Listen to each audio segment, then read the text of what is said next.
이 정도 중심지 입지에 이 정도 가격으로서 투자할 수 있는 유일무이한 뉴턴이 이문희경 뉴턴이다. 안녕하세요. 집방TV 시청자 여러분, 당신의 부동산 주치 김재경 소장입니다. 재개발의 신, 우리 입지 분석 2탄이 찾아왔습니다. 자, 입지 분석은 어떤 식으로 해드리냐? 우리가 일단 규모가 큰 데들 뉴타운급부터 한번 하나씩 이야기해 볼까 하고요. 그리고 우리가 뉴타운 중에서도 활용 가치가 높은데 그리고 속도가 빠른 데들부터 이야기해 볼 거예요. 제가 계속적으로 요즘 이야기하는 게 대치주택 특례 조항, 일시적 2주택, 입주권에 대한 활용도 이야기했었잖아요. 그럼 우리가 일단 뭘 체크해 봐야 되냐? 관리처분 인가가 난 지역들을 먼저 체크를 해 봐야 돼요. 자, 그러면 저희가 1탄에서는 수색증산 뉴타운을 이야기했었는데 2탄은 어디냐? 바로 이문희경 뉴타운입니다. 중심지들로 한번 찾아봤을 때 이문희경만큼 괜찮으면서 저렴한 데가 없어요. 그러니까 오늘 이야기하는 이문희경 뉴타운 잘 들어보시면 좋을 것 같습니다. 이문희경 뉴타운은 동대문구에 위치하고 있어요. 그렇게 좋은 곳인가 싶을 수도 있는데 동대문구는 주목하셔야 되고요. 개발 호재가 정말 어마어마하게 많다 보니까 지금의 동대문구의 이미지를 생각하면 안 된다. 우리가 단적으로 서울에서 개발 호재가 가장 많은 데가 어디예요? 용산이잖아요. 근데 용산 다음으로 개발 호재 많은 데들 항상 이야기할 때 빠지지 않는 데가 바로 동대문구 청량리다. 그 청량리가 있는 동대문구의 이문희경 뉴타운 같이 한번 보도록 할게요. 자, 이문희경 뉴타운은 일단 규모가 커요. 13,000세대나 되는데 향후 5년 뒤에 아파트가 싹 들어서고 난 다음에 그 지역을 생각하는 게 좋다. 일단 이 정도 개념을 생각하고요. 제가 여기 이문희경 뉴타운 같은 경우는 일단 다세대다. 그리고 개발 호재가 많다는 이야기 했었잖아요. 그럼 본격적으로 들어가기 앞서서 제가 개발 호재는 누차 한번 다시 이야기해보자면 긁지 않은 복권이다 이런 이야기 했었잖아요. 너무 개발 호재를 맹신하지 마세요. 긁어봤다가 꽝이 나올 수도 있고 잘 될 수도 있는데 그래도 개발 호재가 많다라고 하면 뭐 하나라도 걸릴 수가 있겠죠. 그런 식으로 생각해보면 돼요. 그러면 빠르게 진행해 보도록 하겠습니다. 우리 청량리 하면 가장 대표적인 개발 호재는 GTX, B노선, C노선. 우리 GTX 환승이 가능한 곳은 서울에서 딱 세 군데밖에 없습니다. 서울역, 청량리, 삼성역. 이 중에서 셋 중 하나에 청량리가 들어선다. 이것만 해도 참 대단하죠. 그리고 분당선 연장은 이미 완성이 됐어요.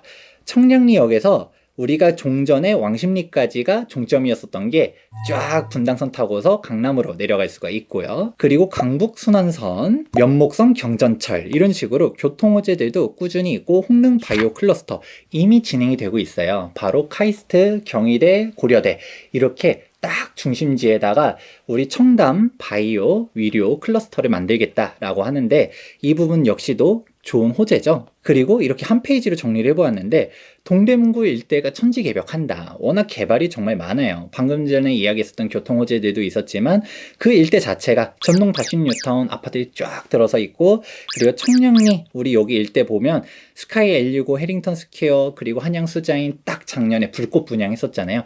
얘네들도 지어지고 있고 동네가 바뀌고 있다. 이렇게 생각해 보시면 좋겠습니다. 자, 그럼 본격적으로 입지 분석에 대해서 들어가 보도록 할게요. 교통 먼저 보시게 되면 우리가 대중교통 먼저 보게 되잖아요.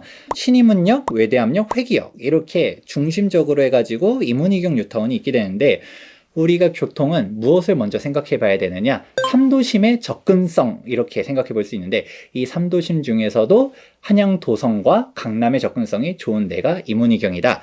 자, 그러면 지하철로 어떻게 들어갔냐? 회기역에서 경인중앙선을 타고서 왕십리역에서 분당선으로 선릉까지 25분 만에 갈 수가 있고요. 회기역에서 시청역까지 1호선 타고서 20분 만에 갈 수가 있습니다. 자, 그리고 대중교통만 볼 수 있는 게 아니죠. 우리가 차량으로 이용하려고 했었을 때도 주변에 도로들이 정말 잘 깔려 있어요.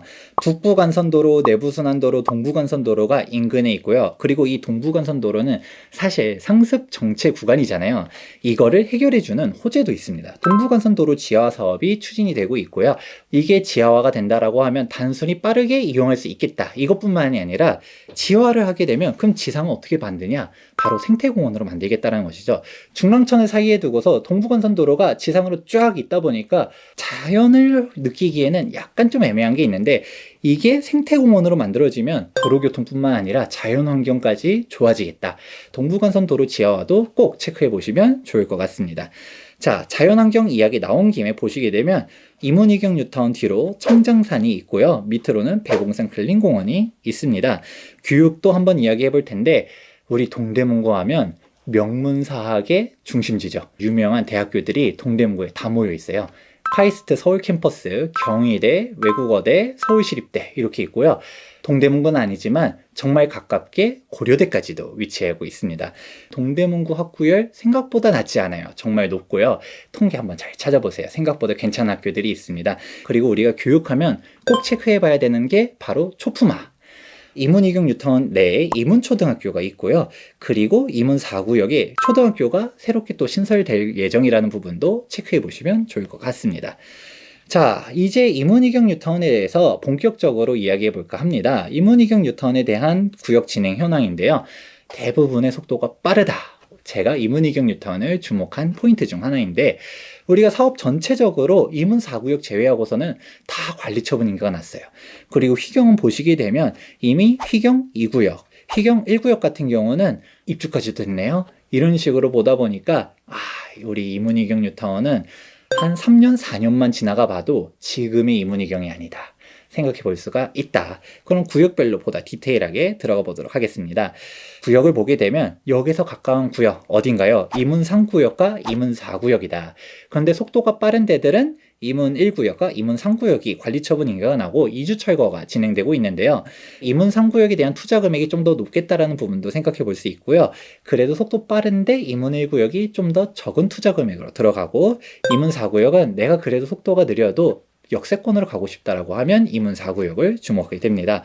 휘경 같은 경우는 어렵지 않아요. 이미 휘경 1구역과 2구역 같은 경우는 입주를 했고요. 휘경 3구역이 진행을 하고 있는데 휘경 3구역 같은 경우도 역에서 워낙 가깝다 보니까 인기가 많겠다 이렇게 생각해 볼 수 있는데요. 자, 맨 마지막으로 투자 금액에 대해서 이야기해 보도록 할게요. 투자 금액 같은 경우는 25평형 기준으로 갔다가 가장 적게 들어가는 금액으로 이야기해 볼게요. 이문 1구역이 가장 저렴하게 들어갈 수 있습니다. 6억으로 들어갈 수 있고요. 이문 3구역은 7억, 휘경 3구역도 7억이 들어갑니다. 방금 전에 6억, 7억 이야기했었던 거는 25평 기준이라고 얘기했었잖아요. 33평 신청한 데는 그럼 얼마가 들어가? 플러스 1억이에요. 그러니까 이문 1구역은 들어가려고 하면 7억 들어가고 이문 3구역에 33평 들어가려면 8억 들어가고 이렇게 하다 보니까 속도가 느리더라도 이문 4구역이 차라리 들어가 버릴까 하는 분들이 들어가는데 그럼 다시 이문 4구역 투자 금액은 얼마냐? 7억이 들어가요. 이문 4구역 속도도 느린데 왜 이렇게 투자 금액 많이 들어가요? 사실 더 들어가요. 7억도 싼 편이에요. 7억 정도 들어가는 이유가 이문 4구역의 특징이 대지 면적이 큰 단독이라든지 다가구들이 많다 보니까 투자 금액은 한 실질적으로 7억 정도 생각해 보시는 게 좋고 투자 금액이 좀 저렴한 빌라가 나왔다 하더라도 6억은 생각해야 된다.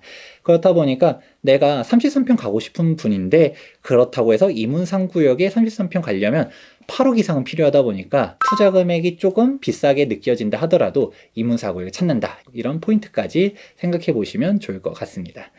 자, 이렇게 해가지고 이문희경 뉴타운을 이야기해 보았는데요.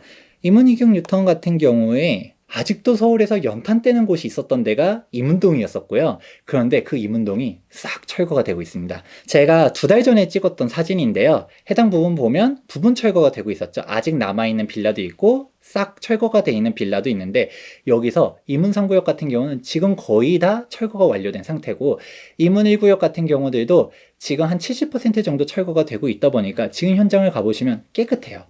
우리가 이전에 이문동을 생각하면 안 된다. 우리가 이문희경 뉴타운은 어떻게 생각해야 되느냐? 일단 첫 번째, 13,000세대의 대단지가 들어온다. 이전의 빌라들이 아니라 신축 아파트가 된다. 그리고 이 많은 개발 호재들을 생각하다 보면 이 정도 중심지 입지에 이 정도 가격으로서 투자할 수 있는 유일무이한 뉴타운이 이문희경 뉴타운이다. 이런 식으로 정리를 해보도록 하겠습니다. 재개발의 신 입지 분석 2탄 이문희경 뉴타운에 대해서 준비해 보았는데요. 많은 도움이 되었길 바라면서 다음 시간에 더 좋은 지역과 내용으로 찾아뵙도록 하겠습니다. 도움이 되셨다라고 하면 좋아요와 구독하기 눌러주시기 바라면서 지금까지 부동산 주치 김재경 소장이었습니다. 감사합니다.